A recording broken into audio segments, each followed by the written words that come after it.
সর্বোচ্চ মহলের সিদ্ধান্তে ভারতে ইলিশ রপ্তানির সিদ্ধান্ত হয়েছে, এমনটা জানিয়ে অর্থ ও বাণিজ্য উপদেষ্টা বলেছেন এ নিয়ে ইমোশনাল কথা বলে লাভ নেই। বিকেলে সচিবালয়ে এসব মন্তব্য করেন তিনি। অন্যদিকে মৎস্য ও প্রাণী সম্পদ উপদেষ্টা জানিয়েছেন দুর্গাপূজা উপলক্ষে ভারতের বিশেষ অনুরোধে ইলিশ রপ্তানির অনুমতি দিয়েছে বাণিজ্য মন্ত্রণালয়। রেজন ফয়সার রিপোর্ট।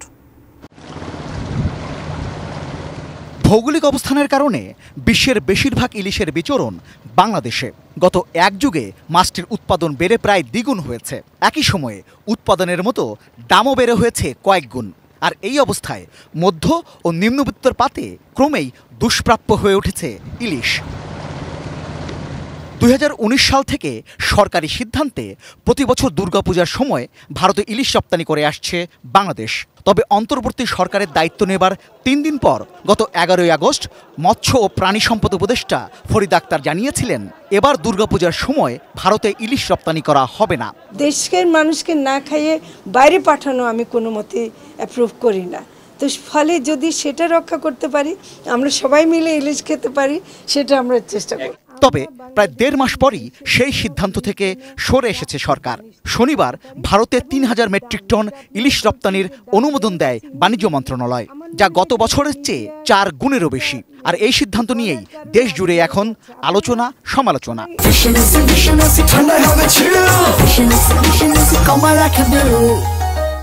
এখনো মাছটা যায়নি। রোববার মৎস্য প্রাণী সম্পদ উপদেষ্টা ফরিদ আক্তার বলেছেন ভারতে ইলিশ রপ্তানির সিদ্ধান্ত তার মন্ত্রণালয় নেয়নি, নিয়েছে বাণিজ্য মন্ত্রণালয়। এটা বাণিজ্য মন্ত্রণালয় দিয়েছে, এর সাথে মৎস্য ও প্রাণী সম্পদ মন্ত্রণালয়ের কোনো সম্পর্ক নেই। ভারতের দুর্গাপূজা উপলক্ষে বিশেষ অনুরোধ ছিল, সেই অনুযায়ী তারা করেছেন, সেটা তাদেরকে আমি তো জোর করতে পারি না। অন্যদিকে অর্থ ও বাণিজ্য উপদেষ্টা জানিয়েছেন সরকারের সর্বোচ্চ মহলের সিদ্ধান্তেই ভারতে ইলিশ রপ্তানি করা হচ্ছে। আই ক্যান অ্যাসিওর ইউ অনেক বিবেচনা করে, এবং এটার জন্য আমি বহু বাহাবা পেয়েছি। ওই দায়িত্ব মহল একজন বলেছে, আরেকটা আরো বড় দায়িত্ব মহল বলেছে পাঠানো যেতে পারে।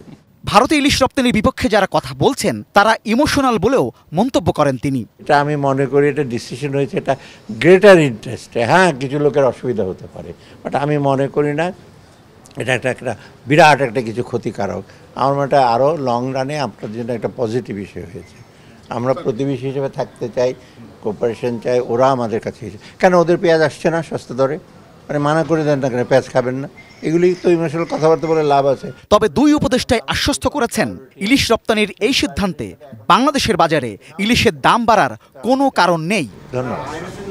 রেজওয়ান ফয়েজ, এটি নিউজ, ঢাকা।